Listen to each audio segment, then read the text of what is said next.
So what are going to be the big trends in plastic surgery for 2026? Well, I have a couple of ideas. Number one, sharing. I share that I've had plastic surgery, and every time I get a new treatment, I record a reel and I do my best to share it on social media because education really is key. And what we found is that our patients are often more open about sharing their procedures as well, either on social media, online reviews, or just amongst friends. Plastic surgery does not have the same stigma it used to. And so sharing is caring, and it's the best way to help educate the public about what these surgical and non-surgical procedures are really like, that you don't have to look fake, you don't have to look weird. They're not too scary. You can end up looking amazing, and that is the best way to get your friends to come see us as well, because that's how we love to build our practice, is word of mouth. Number two, a lot of our patients are on GLP-1 medications, and some of them have lost a lot of weight, some of them have lost a little bit of weight, but breast revision surgery is definitely popular already, and it continues to be popular, I see, going into 2026. Some of my breast reduction patients, breast augmentation or breast lift patients have noticed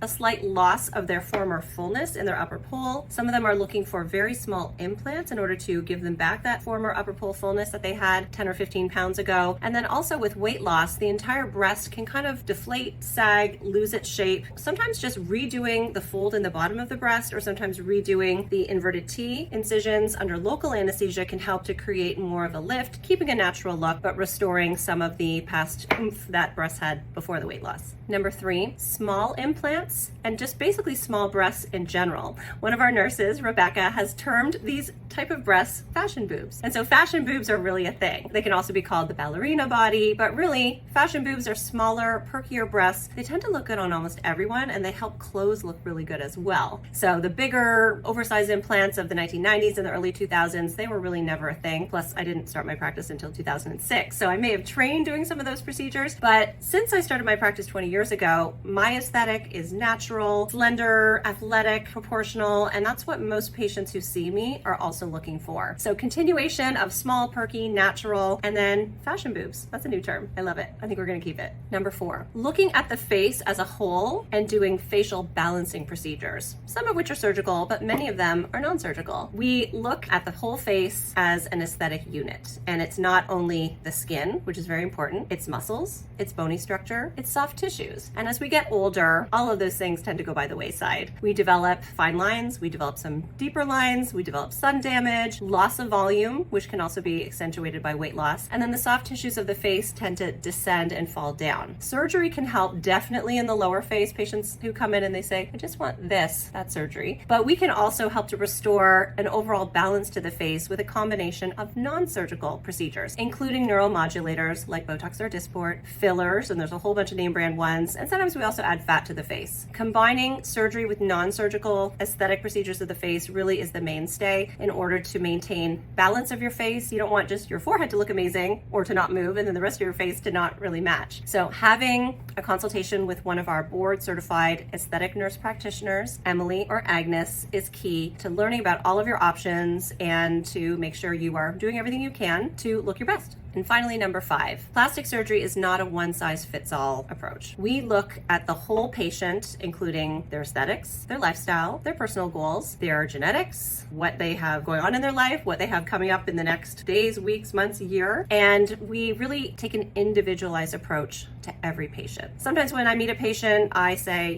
surgery is, you don't really need it yet, or maybe it's not for you right now. Why don't you go see Emily or Agnes, learn about some non-surgical options? Other times patients come in hoping that they can do something non-surgically, and they really need to have surgery. So we will take into account the entire picture, including the patient's lifestyle, obviously their budget, how much downtime they have, and what their goals are. And taking an individualized, personalized approach to every single patient, regardless of whether it's removing a mole off their face or doing a huge, 8-hour-long mommy makeover procedure with at least a 6-week recovery. Every patient's a VIP. We treat everyone as if they are a loved one or a beloved friend or family member, and we want to ensure every single patient has the best experience in our office.